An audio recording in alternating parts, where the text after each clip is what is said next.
So over the past couple of weeks, some of you have directed me to this very strange project. It's a city that's 170 kilometers long, 500 meters tall, and it's basically a line cutting straight across a desert with a facade made of mirrors.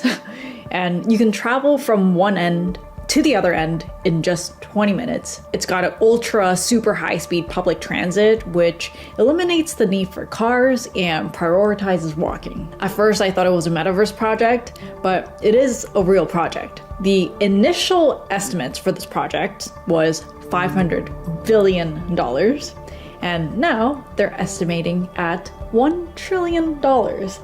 And it's expected to house 9 million residents. There's been a lot of marketing around this, so let's unpack this project a little bit from the design and urban planning point of view.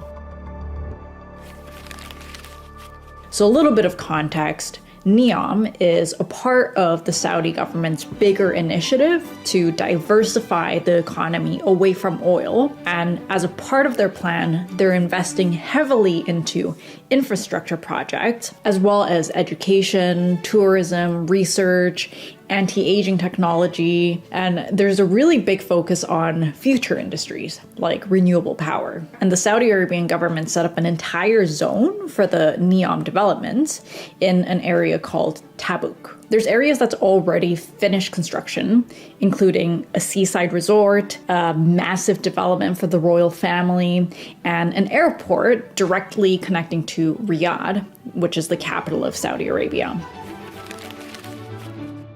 The line is probably the most public and heavily marketed part of this NEOM developments. The graphics to date have been really beautiful and really compelling. According to Mohammed bin Salman, this concept has a bunch of advantages that's going to make this the city of the future. By the way, it's going to have zero carbon emissions and it's going to run on clean, renewable energy. The city is going to be structured on 3 different levels. At ground level, you're going to have your pedestrian zone. There's going to be no roads and no cars, and there's going to be tons of parks and trees to encourage walking. The second level functions as a service level with shops and other commercial spaces. And on the third level, you got your goods and transportation with this ultra high-speed transit system. This connects the different city modules so that all of your activities can be done by public transport or by walking. And all of your daily needs can be met pretty much within a 5-minute walking distance. This whole idea is built on the premise that most big cities are born out of the Industrial Revolution, and they were built for machines and cars and industry rather than for people. The line would save humanity from this commuting nightmare. But is a rigid line really going to meet people's needs? And is this really the most conducive shape for a city?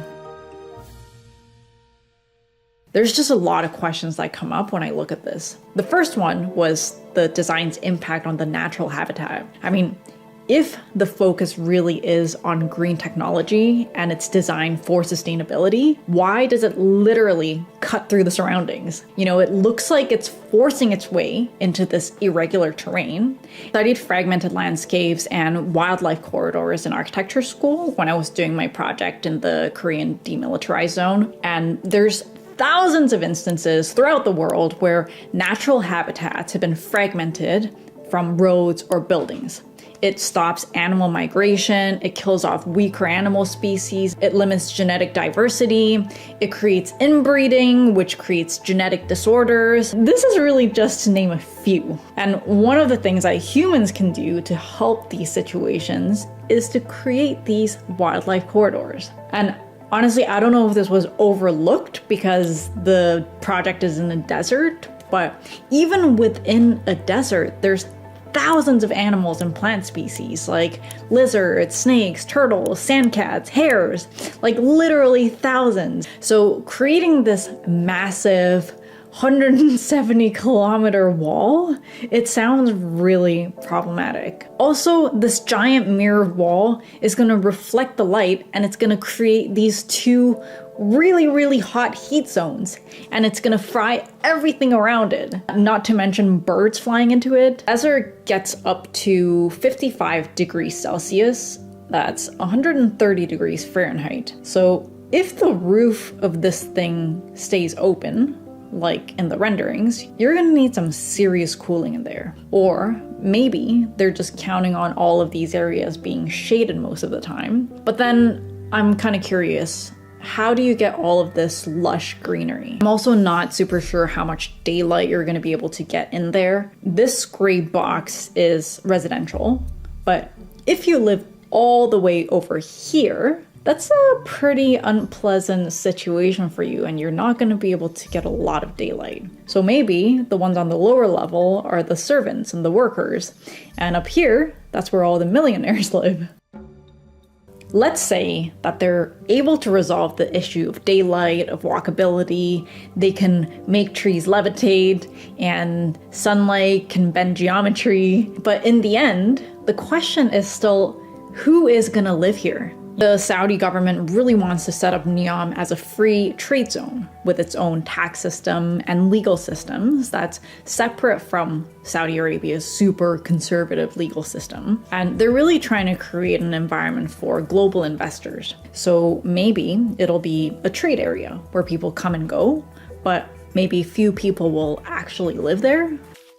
I have no doubt that this project is going to push the boundaries of technology. They're already making some really, really interesting advancements in desalination technology, but building a city from scratch instead of solving the existing problems is, in my opinion, the antithesis of sustainability. Many parts of Saudi Arabia don't even have a proper sewer system. The country's already full of failed or abandoned projects, and I think they need to be spending this money on improving the existing infrastructure and improving the lives of the people who already live there, if sustainability and creating a better future really is their goal. What's also missing from their marketing campaigns is that there's thousands of people already living in this area.